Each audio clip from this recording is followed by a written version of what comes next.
ನಮಸ್ತೆ ಗೆಳೆಯರೇ, welcome back to our YouTube channel. Lok Sabha ಚುನಾವಣೆ 2024 ಫಲಿತಾಂಶವು ಪೂರ್ಣಗೊಂಡ ಬೆನ್ನಲ್ಲೇ ಮೋದಿಜಿಯವರು 3ನೇ ಬಾರಿ ಪ್ರಧಾನಮಂತ್ರಿಯಾಗಿ 3.0 ಸರ್ಕಾರವನ್ನು ರಚಿಸಿದ್ದಾರೆ. ಇದರ ಬೆನ್ನಲ್ಲೇ ಸಚಿವ ಸಂಪುಟವನ್ನು ಯಾರ್ಯಾರಿಗೆ ಯಾವ ಖಾತೆ ಕೊಡಬೇಕು ಎಂಬುದನ್ನು ಹಂಚಿಕೆ ಮಾಡಿದ್ದಾರೆ. ಅದರ ಬೆನ್ನಲ್ಲೇ ಜನಸೇನಾ ನಾಯಕನ ಆಸೆಯನ್ನು ಕೂಡ ಈಡೇರಿಸಿದ್ದಾರಂತೆ. ನೋಡೋಣ ಬನ್ನಿ ಈ ವಿಡಿಯೋನಲ್ಲಿ. ವೇದಿಕೆ ಮೇಲೆಯೇ ಜನಸೇನಾ ನಾಯಕ ಪವನ್ ಕಲ್ಯಾಣ್ ಅವರ ಬೇಡಿಕೆ ಈಡೇರಿಸಿದಂತಹ ಪ್ರಧಾನಿ ಮೋದಿ ಹೃದಯಸ್ಪರ್ಶಿ ದೃಶ್ಯಗಳು ಈಗ ಸೆರೆಯಾಗ್ತಾ ಇದೆ.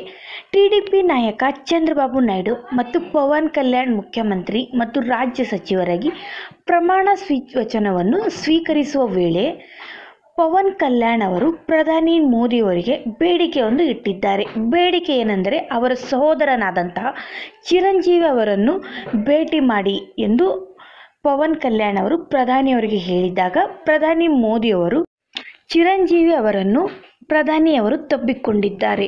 ಆವಾಗ ಚಿರಂಜೀವಿ ಅವರು ಫುಲ್ ಎಮೋಷನಲ್ ಆಗಿದ್ದಾರೆ.